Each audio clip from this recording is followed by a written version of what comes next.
Hello mga beshi, magmamarinate po tayo ng chicken. Magluluto po tayo ng chicken teriyaki or chicken barbecue. Naglagay po tayo ng asin, ng konting food color, ng brown sugar. Ayan po mga beshi. Tapos naglagay po tayo ng marinade sauce mga beshi. Ayan. Tapos naglagay rin po tayo ng pineapple juice. Kung nakita nyo po, binuhos natin kanina yung ating pineapple juice. Tapos po, linagay na po natin yung ating lilinis na quarter legs ng chicken. Ayan mga bishi. Imemekos-mekos po natin yan para kumapit or manuot yung lasa ng ating mga pinaglalagay na sangkap na pampalasa mga beshi.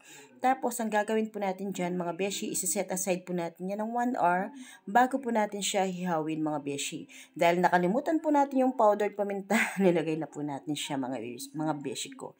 Ayan po, starting na po tayo ng paghihaw dahil naka 1 hour na po siyang set aside na pakapit ng lasa. Ayan mga beshi, starting na po ng paghihaw. Tapos po mga beshi, after po ng hihaw niyan, mga beshi, iluluto pa po natin yan. Hindi lang po siya hihaw. Dahil yung manok po, kahit inihaw yan, hindi pa rin po sure na lutong-luto yan, lalo yung buto niya. Ayan mga beshi, halos luto na po yung ating manok. Ayan. Bali, gisa po tayong konting-konti lang po ng bawang or garlic. At konting mantika kasi mamantika na po yung balat ng manok. Tapos, hindi na rin po natin pinakitang na-slice yung ating chicken. Starting na po ng panggigisa. Kahit naihaw na po siya, igigisa pa rin po natin siya mga besi. Tapos po yung ating sauce na pinagbabara, yan po yung ating pinaka pampakulo sa ating chicken teriyaki or chicken barbecue. And then, ayan mga beshi, kumukulo na siya. Ayan lang po natin siya lumapot bago po natin siya i-plating. Kaya po tinawag na chicken teriyaki yan mga beshi dahil meron po siyang sesame seeds. Pag wala po siyang sesame seeds mga beshi, chicken barbecue lang.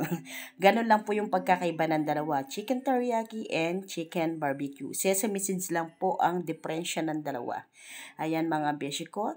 Masusing mekos-mekos lang po para maluto yung ibang parte ng manok na may buto sa loob.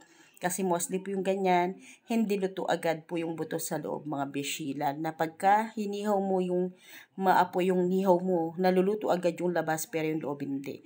Ayan na po mga beshi, naka-plating na po yung ating small tray ng ating chicken teriyaki mga beshi or chicken barbecue. At saka po yung ating mga pasabay order tab ng ating chicken teriyaki. Chicken barbecue pa lang po yan dahil wala pa siyang sesame seeds. Pag nilagay na po natin yung sesame seeds niya mga beshi ko, matatawag na po siyang chicken teriyaki. Ayan po, naglalagay na po tayo ng sesame seeds. Ayan na po yung ating plating ng ating chicken teriyaki mga beshi. Ayan po, ang ating masarap, malasa na chicken teriyaki mga beshi. Bali mga beshi, bound to Bulacan po yung small tray. Tapos po yung ating mga pasabay tab order is iba-ibang lugar na po siya.